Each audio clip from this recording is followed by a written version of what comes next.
Have you ever seen art like this and wondered who the artist is behind it? Well, I got an amazing artist for you today. His name's Tysen Knight. Tysen, do you mind introducing yourself?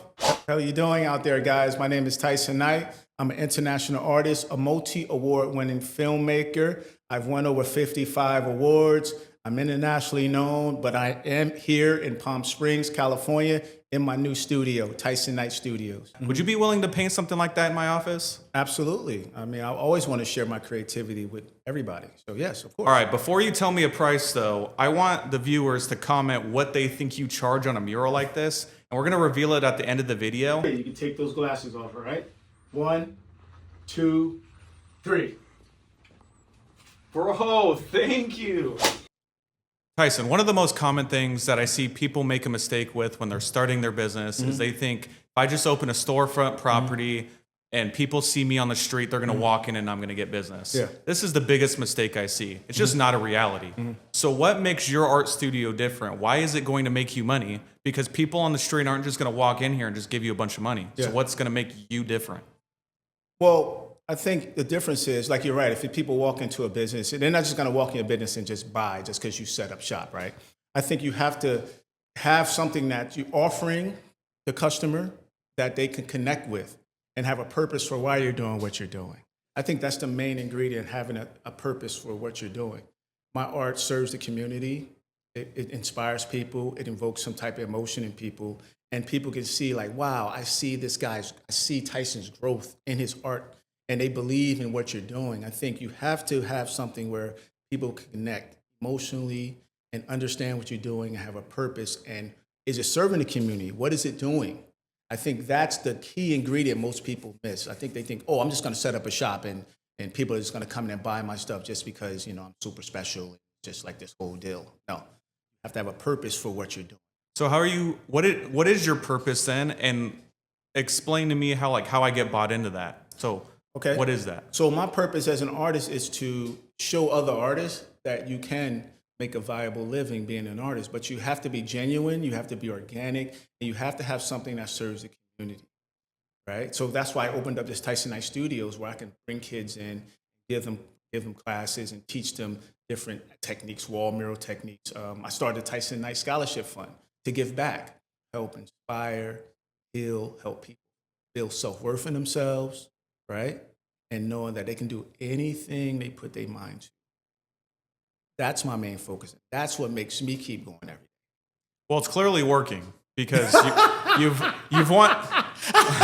I'm serious, because you've gotten 55 awards for your artwork. Yeah. You're obviously highly renowned. You've gotten some big contracts that I know about with the cities and things like that. Yeah. And you know, the reality is most artists, they go on the corner or something and try to, sell their artwork. They might get 30, 40, 50 bucks.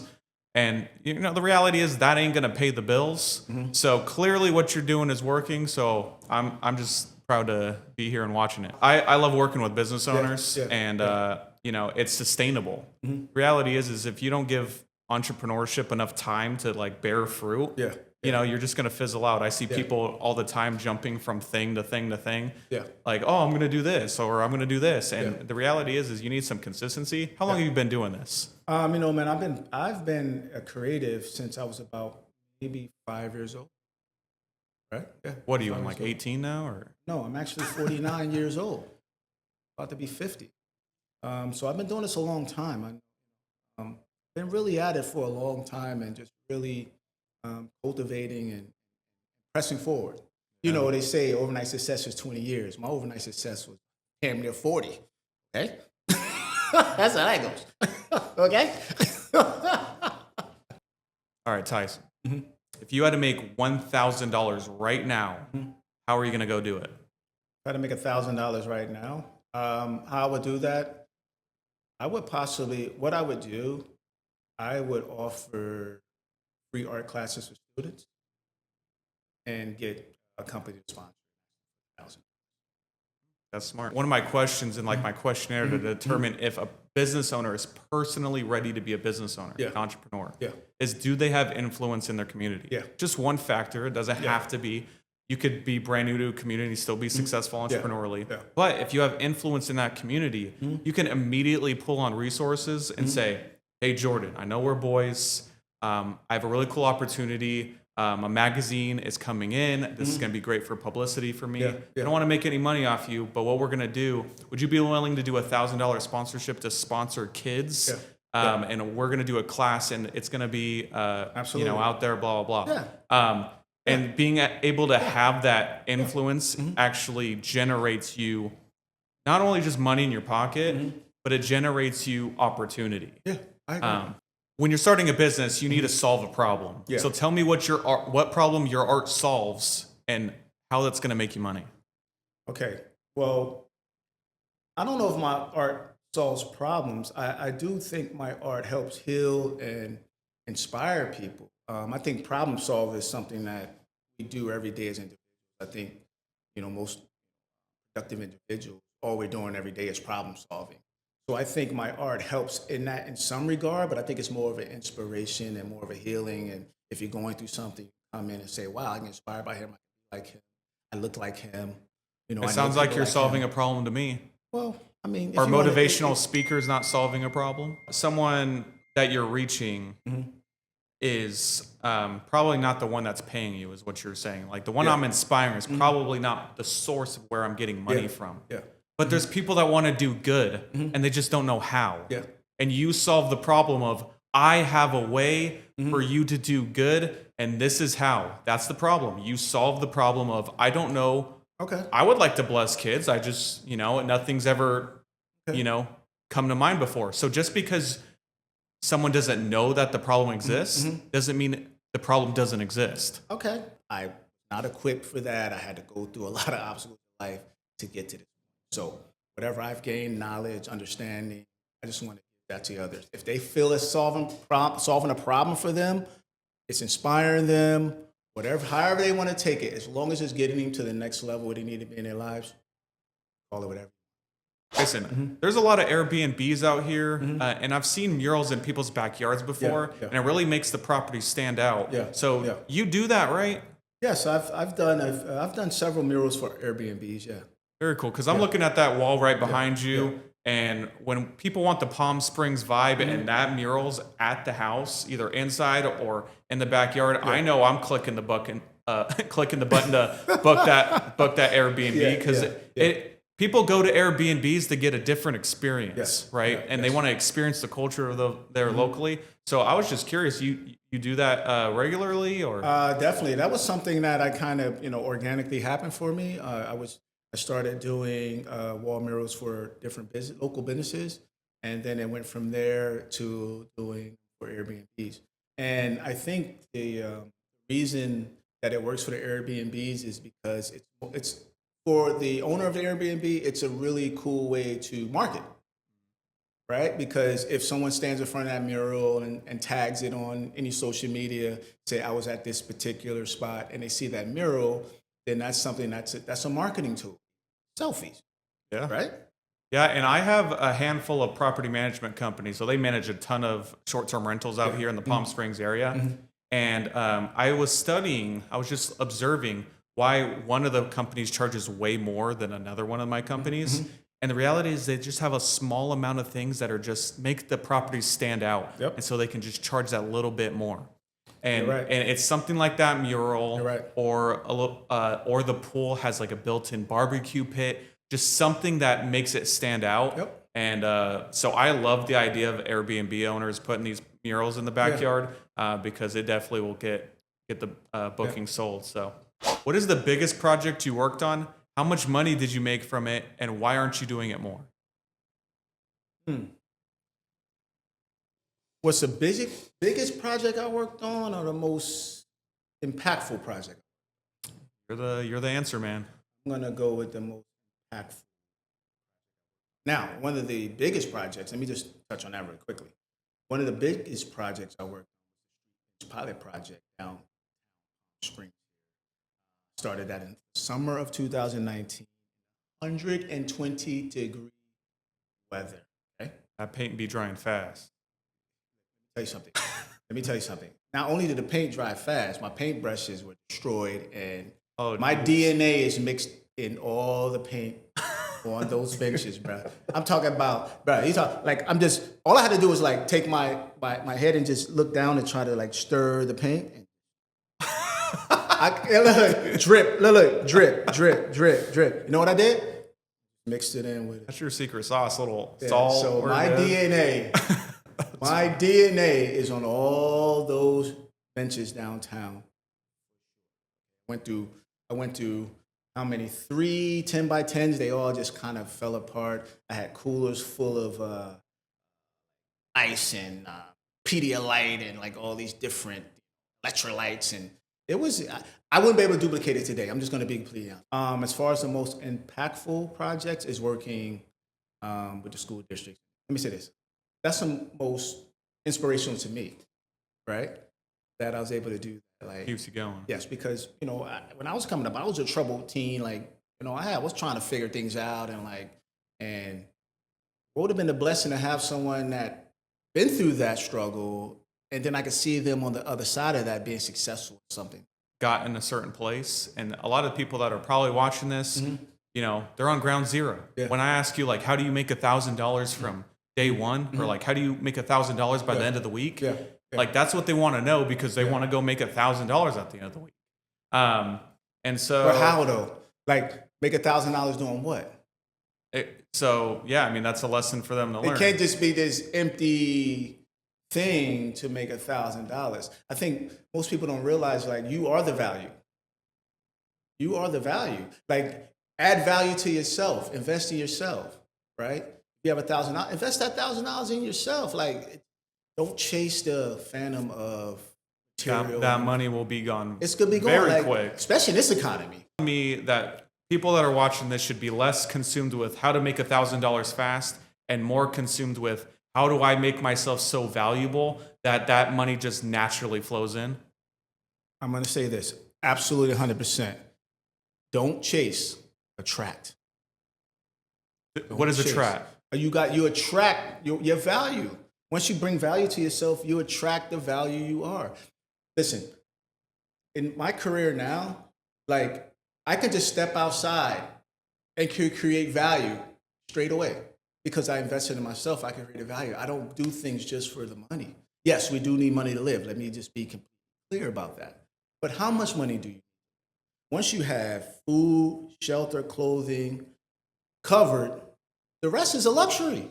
What this made me think of is you're making yourself an asset. Yes. And so, like, let's say you own $100,000. You're worth $100,000. Yeah. You own $100,000 in stocks. It's going to pay you, let's say, $1,000 in dividends every single month just because you've created such an asset. Yep. So you're telling me don't be so worried about going out and making the money just by doing some sort of labor, but make yourself so valuable that money, it naturally flows in. Make yourself so valuable that you attract and you command the money, right?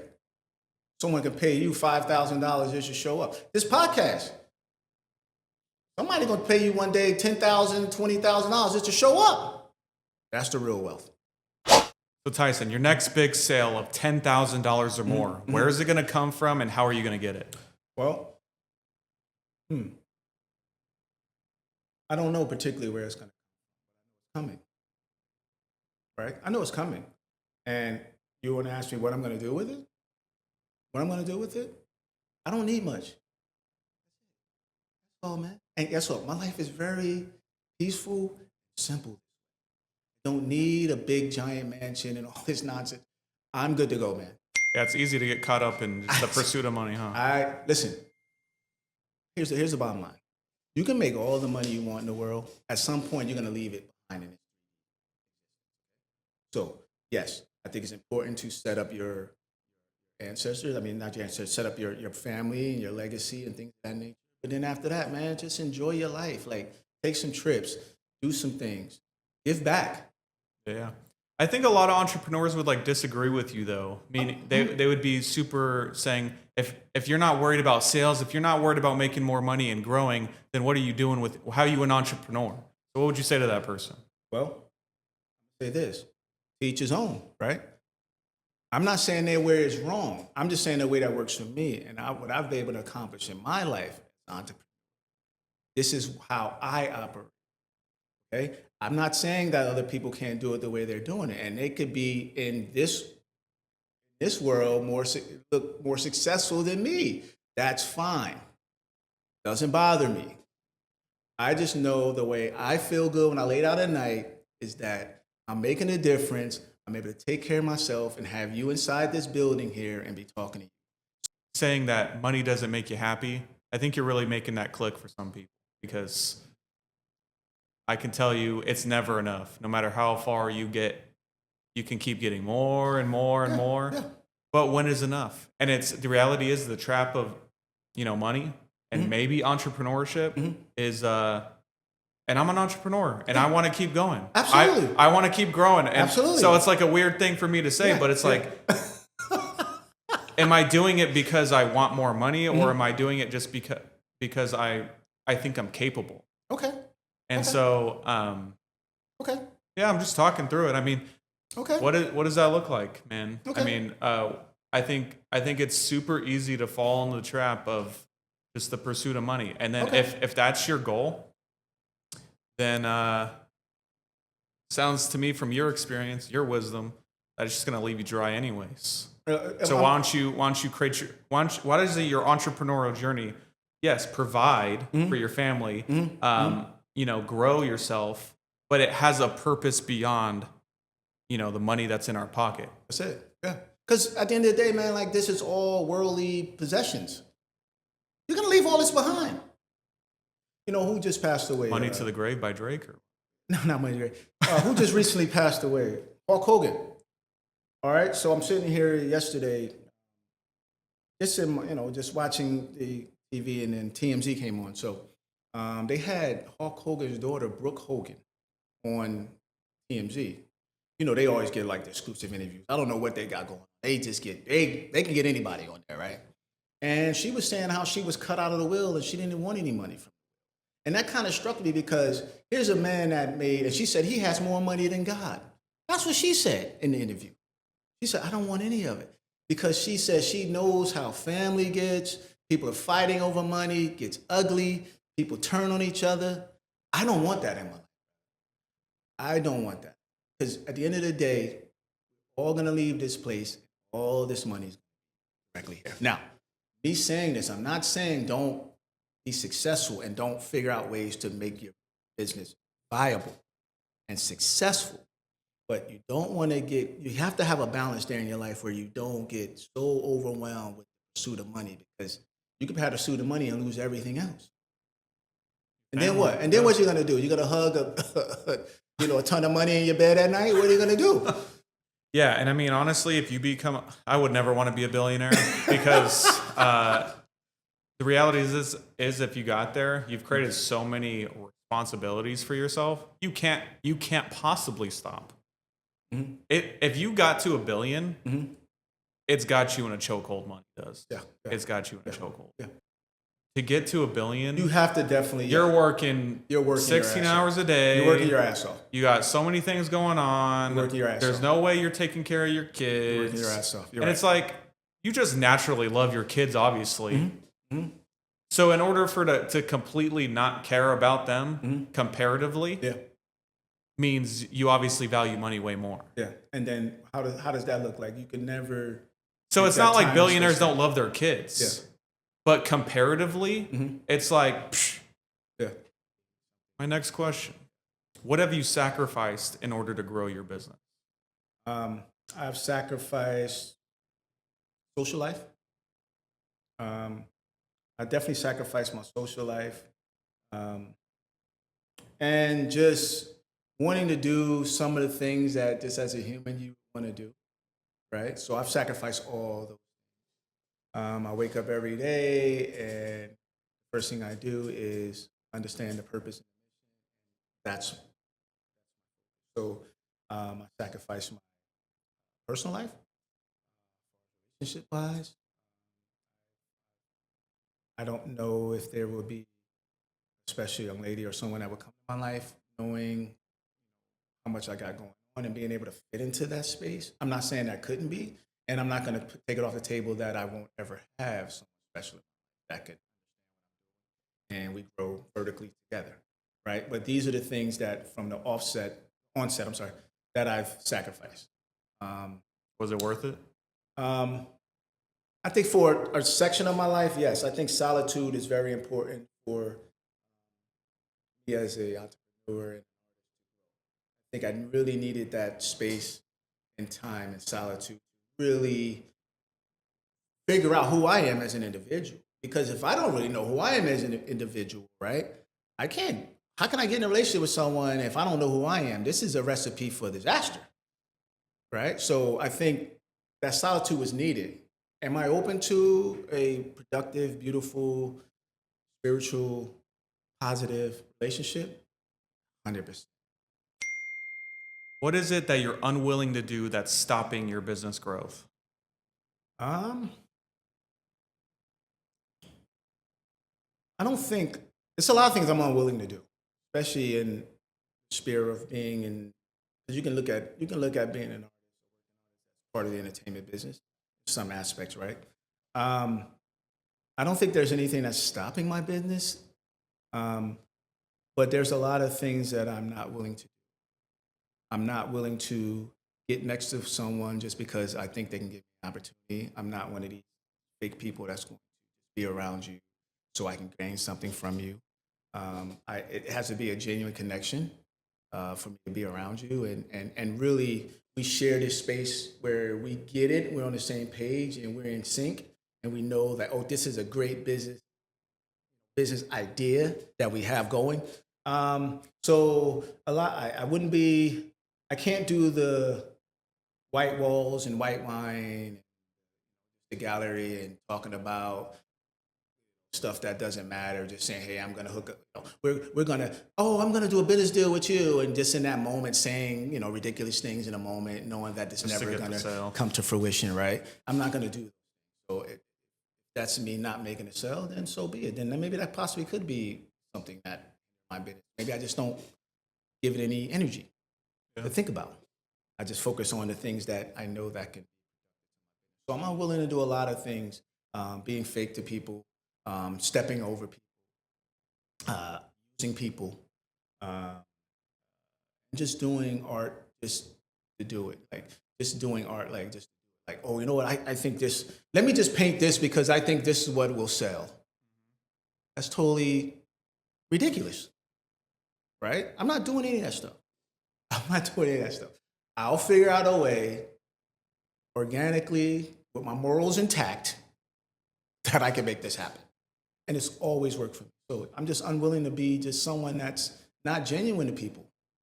And knowing someone and them giving me an opportunity, and then I see them 10 years later when I'm on my high horse, and then I act like I don't know that person. I think that's completely insane and disingenuous. Very cool. Well, Tyson, I appreciate you coming on. I appreciate you inviting me into your studio. Thank you, man. You've been painting that mural in my office this whole time. Yeah. The final product's insane, Yeah. as you can see. Tyson, how much would you charge for this? Okay, so for this wall mirror you see here, this Palm Springs wall mirror, which is about 10 by 10, I would charge approximately about $15,000 for that. Awesome, Tyson. Well, thanks for having me on, man. Oh, thank you, man. Thank you for having me on as well. And but hold on. Before you leave my studio, you have to sign the wall in my bathroom. Okay, it's like a public bathroom, but not with all the nasty words. We put more encouraging words. It's not 555 call me. It's more just giving when people go into this bathroom here. It's more positive affirmations, or we leave positive things on the wall. So I took that idea from public restrooms. I got you. All right? I got you. So no nonsense on my wall, sir. Okay? No nonsense on the wall. Only positive affirmations. Is that cool? Let's do it. You.